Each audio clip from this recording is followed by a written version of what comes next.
안녕하세요. 오늘은 많은 분들이 궁금해하시는 주제를 다뤄보겠습니다. 바로 생선을 안전하게 먹는 방법입니다. 요즘 바다는 예전과 다릅니다. 과불화 물질인 PFAS, 중금속, 미세 플라스틱 등 각종 오염 물질이 해양 생태계 전반에 퍼져 있는 상황입니다. 건강을 위해 먹던 생선이 오히려 우리 몸에 부담을 줄 수 있다는 연구 결과들이 계속 나오고 있죠. 하지만 무작정 두려워할 필요는 없습니다. 중요한 것은 완전한 회피가 아니라 올바른 관리 방법을 아는 것입니다. 어떤 생선을 선택하고, 어떻게 손질하고, 어떻게 조리하는지에 따라 우리 몸에 들어오는 유해물질의 양을 크게 줄일 수 있습니다. 오늘 영상에서는 발암물질 노출을 최소화하는 실질적인 방법을 10단계로 나누어 자세히 알려드리겠습니다. 이론적인 설명보다는 오늘 당장 실천할 수 있는 구체적인 방법들을 중심으로 말씀드릴 예정입니다. 핵심은 회피가 아니라 관리입니다. 어떤 생선을 어떻게 손질하고, 어떻게 조리하고, 무엇을 버릴지가 승부를 가릅니다. 여러분의 식탁이 더욱 안전해질 수 있도록 함께 알아보겠습니다. 먼저 왜 이런 문제가 발생했는지부터 이해해야 합니다. PFAS는 과불화 알킬 화합물로 공업 생산과 일상생활에서 광범위하게 사용되고 있습니다. 불연성, 내열성, 발수성이 뛰어나 각종 코팅제, 세정제, 소화제 등에 포함되어 있죠. 문제는 이러한 물질들이 물의 순환을 통해 결국 바다로 흘러간다는 것입니다. 바다에 도달한 오염물질들은 먹이사슬을 따라 농축되는 생물학적 축적 현상을 보입니다.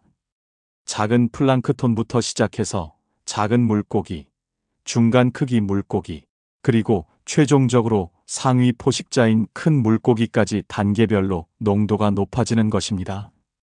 특히 참치, 상어, 황새치 같은 대형 포식어의 경우 수십 년간 바다에서 살면서 체내의 오염물질을 계속 축적하게 됩니다. 더욱 심각한 것은 이들 물질의 반감기가 매우 길다는 점입니다. 한 번 체내에 들어오면 몇 년, 길게는 수십 년간 머물면서 서서히 배출됩니다. 중금속의 경우도 마찬가지입니다.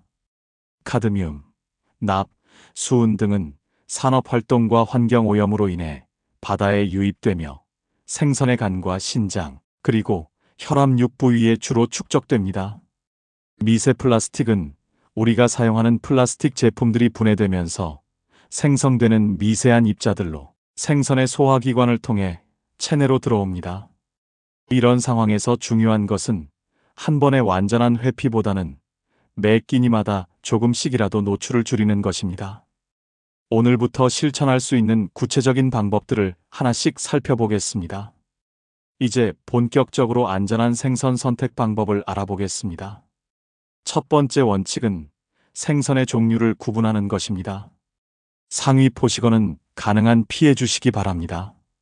상어, 큰 참치, 황새치, 큰 고등어, 방어 등은 먹이사슬 최상위에 위치하여 오염물질 농도가 상대적으로 높습니다. 대신 작고 어린 개체나 하얀살 생선을 선택하세요. 대구, 명태, 가자미, 광어 등이 좋은 예입니다. 이들은 먹이사슬 하위에 위치하며 생존 기간도 상대적으로 짧아 오염물질 축적량이 적습니다. 등푸른 생선을 드시고 싶다면 작은 크기의 고등어나 삼치를 선택하시고 조기나 병어 같은 중간 크기 생선도 괜찮습니다. 크기가 작을수록 나이가 어릴수록 안전합니다. 두 번째는 원산지와 검사 이력을 확인하는 것입니다. 제조업이 밀집된 해역 인근에서 잡힌 생선보다는 청정 해역에서 잡힌 생선을 선택하세요. 노르웨이, 알래스카, 뉴질랜드 등의 청정 해역에서 잡힌 생선이 상대적으로 안전합니다. 국내산의 경우 동해안이 서해안보다 일반적으로 더 안전한 것으로 알려져 있습니다. 또한 정기적인 안전성 검사 결과를 공개하는 브랜드나 유통업체를 이용하시기 바랍니다. 최근에는 많은 대형마트에서 자체 검사 결과를 공개하고 있으니 참고하시면 됩니다. 세 번째는 부위별 선택입니다. 같은 생선이라도 부위에 따라 오염물질 농도가 다릅니다. 내장, 혈압육, 아가미, 비늘 등에는 오염물질이 집중되어 있습니다. 반면 순수한 살코기 부분은 상대적으로 안전합니다. 생선을 구입할 때는 내장이 제거된 상태의 것을 선택하거나 통생선을 구입했다면 집에서 반드시 내장과 혈압육을 완전히 제거해야 합니다. 특히 등뼈 주변의 검은 혈압육은 완전히 긁어내시기 바랍니다. 생선회를 드실 때도 마찬가지입니다. 내장 근처의 부위는 피하고 순수한 살코기 부분만 드시는 것이 안전합니다. 특히 간이나 창자 등의 내장 부위는 절대 날로 드시지 마시기 바랍니다. 이제 구체적인 조리법에 대해 말씀드리겠습니다. 올바른 손질과 전처리만으로도 오염물질 노출을 크게 줄일 수 있습니다. 첫 번째 단계는 정확한 손질입니다. 생선의 배를 갈라 내장을 완전히 제거합니다. 이때 내장뿐만 아니라 복강을 덮고 있는 검은 막과 혈압육도 함께 제거해야 합니다. 칫솔이나 숟가락을 이용해서 등뼈 주변의 혈액과 검은 부분을 깨끗하게 긁어내세요. 아가미도 반드시 제거합니다. 두 번째는 올바른 해동 방법입니다. 냉동 생선은 냉장실에서 천천히 해동하는 것이 기본입니다. 급하게 해동해야 할 때는 밀폐된 지퍼백에 넣어 찬물에 담그세요. 이때 중요한 점은 얼음 상태에서 지퍼백을 뜯지 않는 것입니다. 해동 후에 포장을 개봉해야 미세 플라스틱 조각이 생선에 붙는 것을 방지할 수 있습니다. 세 번째는 적절한 세척 방법입니다. 흐르는 찬물에서 짧게 세척합니다. 너무 오래 담그거나 뜨거운 물을 사용하면 오히려 영양소가 손실될 수 있습니다. 또한 너무 세게 문지르면 생선살이 부서져 오염물질이 더 깊숙이 들어갈 수 있으니 주의하세요. 네 번째는 1차 데침 과정입니다. 이것이 가장 중요한 단계입니다. 팔팔 끓는 물에 생선을 20초에서 40초 정도 살짝 데쳐주세요. 생선의 크기와 두께에 따라 시간을 조절하면 됩니다. 이 과정에서 수용성 오염물질의 상당 부분이 물로 빠져나갑니다. 데친 물은 반드시 버리고 생선만 건져내어 다음 조리에 사용합니다. 다섯 번째는 본격적인 조리 과정입니다. 국이나 탕을 끓일 때도 데친 생선을 사용하세요. 그리고 가능하면 국물보다는 건더기 위주로 드시기 바랍니다. 국물에는 데치는 과정에서 제거되지 않은 지용성 오염물질이 녹아나올 수 있기 때문입니다. 조림을 할 때도 마찬가지로 데친 생선을 사용하고 조림장은 적당히만 드세요. 여섯 번째는 건강한 양념 사용법입니다. 소금을 과다하게 사용하는 대신 레몬즙, 후추, 허브 등을 활용해 풍미를 살리세요. 레몬의 구연산은 중금속 흡수를 방해하는 효과도 있습니다. 마늘, 생강, 로즈마리, 타임 등의 허브는 항산화 효과까지 더해줍니다. 이 6단계 중에서 가장 중요한 것은 끓였다 버리기와 살코기 위주로 먹기입니다. 이 두 가지만 습관화해도 체내 오염물질 노출량을 크게 줄일 수 있습니다. 이제 일주일 단위로 어떻게 생선을 섭취하면 좋을지 구체적인 계획을 세워보겠습니다. 먼저 적정 섭취량부터 말씀드리겠습니다. 성인 기준으로 주 2회에서 3회, 1회당 손바닥 크기 정도인 80g에서 120g이 적절합니다. 매일 먹는 것보다는 하루 걸러 하루 정도의 간격을 두는 것이 좋습니다. 월요일과 목요일에는 하얀살 생선을 권합니다. 대구, 명태, 가자미, 광어 등을 찜이나 중불에서 굽기로 조리하세요. 기름을 과다하게 사용하지 마시고 데치기 과정을 거친 후 조리하시기 바랍니다. 이때 소금간보다는 허브나 레몬을 활용해 풍미를 살려보세요. 화요일에는 소형 등푸른 생선을 드시되 반드시 데침 과정을 거치세요. 작은 고등어나 꽁치 등을 선택하시고 데친 후 조림으로 만들어 드시면 됩니다. 이때도 조림장이나 국물은 최소한으로만 드시고 생선살 위주로 섭취하시기 바랍니다. 토요일에는 조개류를 드실 수 있습니다. 하지만 조개류는 더욱 주의가 필요합니다. 원산지와 검사 이력을 반드시 확인하시고 조리할 때는 끓인 첫 번째 물을 버리고 다시 조리하는 이중 조리법을 사용하세요. 조개의 내장 부분인 검은 부분은 제거하고 드시는 것이 안전합니다. 나머지 요일에는 생선 대신 다른 단백질 공급원을 활용하세요. 닭고기, 두부, 콩류, 견과류 등으로 단백질을 보충하시면 됩니다. 이렇게 로테이션을 두는 것이 영양 균형에도 좋고 오염물질 축적 위험도 줄일 수 있습니다. 특별히 주의가 필요한 분들이 있습니다. 임신부와 수유부, 그리고 어린이는 상위 포식어, 회피와 국물 회피 원칙을 더욱 엄격하게 지켜주시기 바랍니다. 임신부의 경우 태아의 뇌 발달에 영향을 줄 수 있는 수은 노출을 특히 주의해야 하고 어린이는 체중 대비 노출량이 성인보다 높을 수 있기 때문입니다. 또한 신장 질환이나 간 질환이 있는 분들은 담당 의사와 상담 후 섭취량을 조절하시기 바랍니다. 이런 경우에는 오염물질 배출 능력이 떨어질 수 있어 더욱 신중한 접근이 필요합니다. 생선 조리법 외에도 일상생활에서 미세 플라스틱과 PFAS 노출을 줄일 수 있는 방법들이 있습니다. 먼저 식수부터 점검해 보세요. 페트병 생수를 상시 사용하는 것은 미세 플라스틱 노출 위험을 높입니다. 특히 햇빛에 노출되었거나 오래 보관된 페트병은 더욱 위험합니다. 가능하면 정수기를 설치하시고 특히 역삼 투합 방식의 정수기가 미세 플라스틱 제거에 효과적입니다. 물을 마실 때는 스테인리스나 유리 재질의 용기를 사용하세요. 전자레인지 사용법도 중요합니다. 플라스틱 용기나 비닐랩을 씌운 채로 가열하면 미세 플라스틱이 음식에 녹아들 수 있습니다. 가열 전에는 반드시 플라스틱 뚜껑이나 비닐을 제거하고 유리나 도자기 용기로 옮겨서 가열하세요. 일회용 플라스틱 용기는 절대 전자레인지에 사용하지 마시기 바랍니다. 냉동식품 해동할 때도 주의가 필요합니다. 지퍼백에 포장된 냉동 제품은 얼음 상태에서 바로 뜯지 마세요. 냉장실에서 해동한 후에 포장을 개봉하는 것이 안전합니다.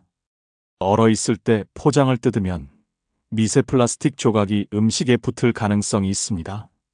차나 커피를 우릴 때는 플라스틱 재질이나 코팅된 티백 대신 스테인리스 스틸 우린망을 사용해 보세요. 찻잎이나 원두를 직접 넣어서 우리는 방식이 훨씬 안전합니다. 최근 연구에 따르면 일부 티백에서 상당한 양의 미세 플라스틱이 검출된다는 보고가 있습니다. 일회용 컵 사용도 줄여보세요. 특히 뜨거운 음료를 담을 때는 플라스틱 성분이 더 많이 우러나올 수 있습니다. 개인 텀블러나 머그컵을 사용하는 습관을 기르시기 바랍니다. 포장식품을 구입할 때도 선택의 여지가 있다면 유리병이나 종이 포장 제품을 선호해 주세요. 특히 기름기가 많은 식품은 플라스틱과 더 쉽게 반응할 수 있으니 주의가 필요합니다. 이런 작은 변화들이 누적되면 일상에서의 오염물질 노출을 상당히 줄일 수 있습니다.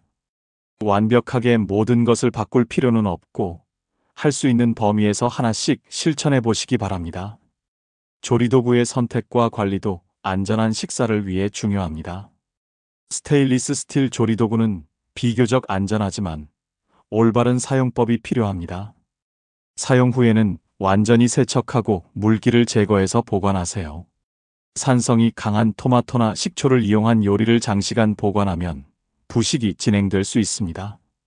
스테인리스 표면에 붉은 부식이나 검은 얼룩이 보이면 교체하시기 바랍니다. 코팅 프라이팬은 코팅이 벗겨지기 시작하면 즉시 교체해야 합니다. 철수세미나 연마제를 사용하면 코팅이 손상되니 부드러운 스펀지만 사용하세요. 코팅팬을 고온에서 공회전시키는 것도 유해가스 발생 위험이 있으니 피해야 합니다.